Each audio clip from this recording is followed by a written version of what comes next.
कल हमने COP28 के बैठक की कुछ तस्वीरें आपको दिखलाई थी, पर इस तस्वीर से सबसे ज्यादा टेंशन चाइना को क्यों हो रही है। ये तस्वीर है पीएम मोदी और इटली की राष्ट्राध्यक्ष जॉर्जिया मेलोनी की।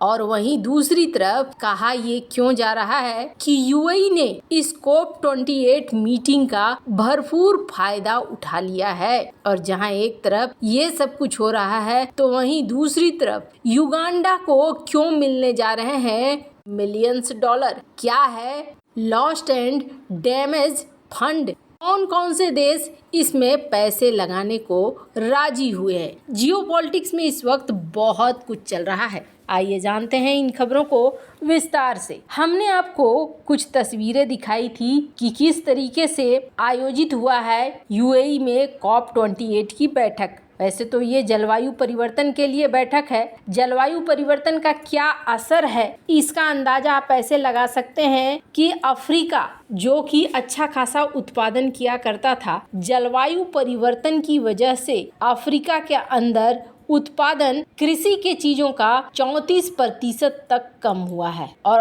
आने वाले समय में ये स्थितियां और भी ज्यादा बिगड़ती ही जाएंगी। ये बात तो तय मानी जा रही है। मतलब कि जलवायु परिवर्तन का असर दुनिया भर में बहुत ही बुरा होने वाला है। तो ये बैठक बेहद महत्वपूर्ण था, लेकिन इस बैठक में कई सारी चीजें हुई जिसके बारे में अब जाकर धीरे धीरे खुलकर आ रहा है। सबसे पहली बात तो ये हुई कि इसमें ईरान ने जाने से मना कर दिया। ईरान ने ये कहा कि हम यहाँ पर इजराइल गया हुआ है, इसलिए हम यहाँ नहीं जा सकते हैं। वहीं दूसरी तरफ पहली बार ये देखने को मिला कि पीएम मोदी और मोइजू के बीच में द्विपक्षीय बातचीत हुई। अब इस द्विपक्षीय बातचीत के बाद क्या मालदीव के सुर बदलेंगे वो भी देखने वाली बात होगी। पर यहाँ पर दुनिया भर के नेता पहुँचे हुए थे। ये एक बहुत अच्छा मौका था एक दूसरे के साथ मिलने के लिए। पीएम मोदी और मालदीव के राष्ट्रपति मोहम्मद मुइजू की मुलाकात में ये कहा गया कि दोनों ने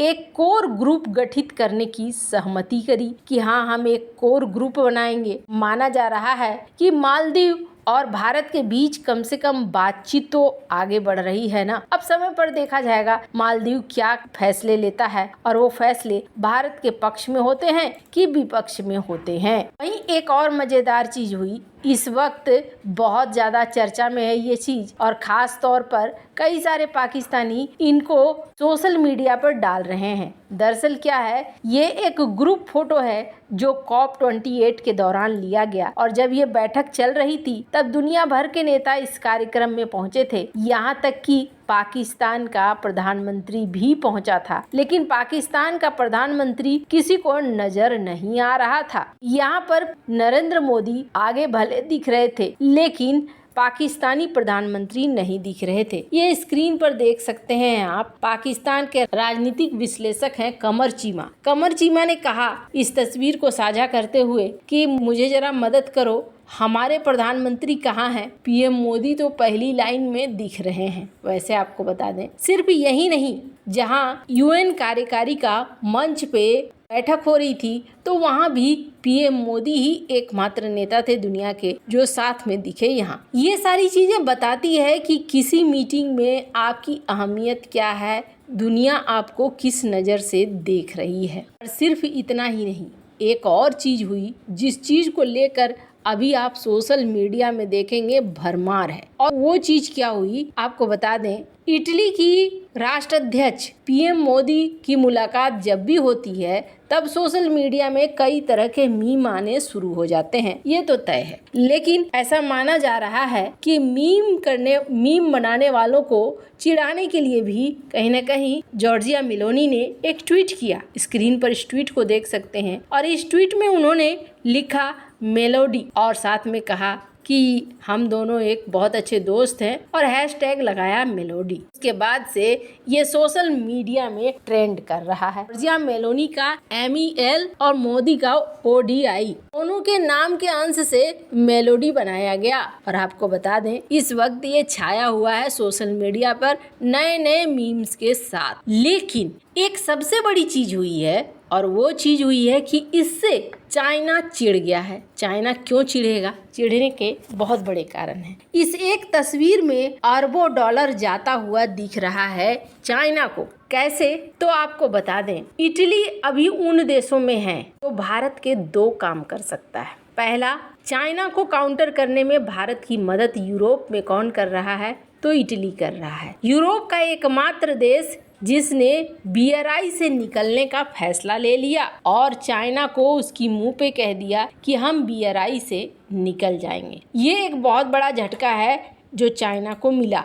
इस तस्वीर से भारत और इटली के बीच डिप्लोमेटिक रिश्ते लगातार काफी मजबूत होते जा रहे हैं। दोनों देशों के बीच की दोस्ती कितनी मजबूत है ये एक बार फिर से दुबई में देखने को मिला है, जब इटली की प्रधानमंत्री जॉर्जिया मेलोनी और भारतीय प्रधानमंत्री नरेंद्र मोदी के बीच मुलाकात हुई। इस मुलाकात के दौरान दोनों नेताओं के चेहरे खिले हुए थे। डिप्लोमेसी की दुनिया में कहा जाता है कि दो नेताओं के बीच क्या बात हो रही है, इससे भी ज्यादा निगाह इस बात पर रखी जाती है कि उनके बीच की भाव भंगिमाएं कैसी है। दो देशों के बीच के रिश्ते कितने गर्मजोशी से बन रहे हैं या फिर मजबूत हैं, वो उन देशों के नेताओं के बीच के बैठक के दौरान उनके बॉडी लैंग्वेज से पता चल जाता है। जॉर्जिया मेलोनी ने प्रधानमंत्री मोदी से मुलाकात कर सोशल मीडिया प्लेटफॉर्म पर मेलोडी हैशटैग के साथ सेल्फी ट्वीट की और फिर सोशल मीडिया दोनों नेताओं के बीच दोस्ती पर मरे जा रही है। दोनों नेताओं के बीच के मुलाकात के कई वीडियो सोशल मीडिया पर वायरल हो रहे हैं। माना जा रहा है कि भारत और इटली के बीच बढ़ती गहरी दोस्ती चीन के राष्ट्रपति शी जिनपिंग के लिए सबसे बड़ा झटका है। दुबई में PM मोदी और मेलोनी मुस्कुराते हुए एक दूसरे से मिले, काफी देर तक बात करते और हंसते रहे। दोनों नेताओं के बीच द्विपक्षीय बैठक भी हुई जिसमें ट्रेड, डिफेंस और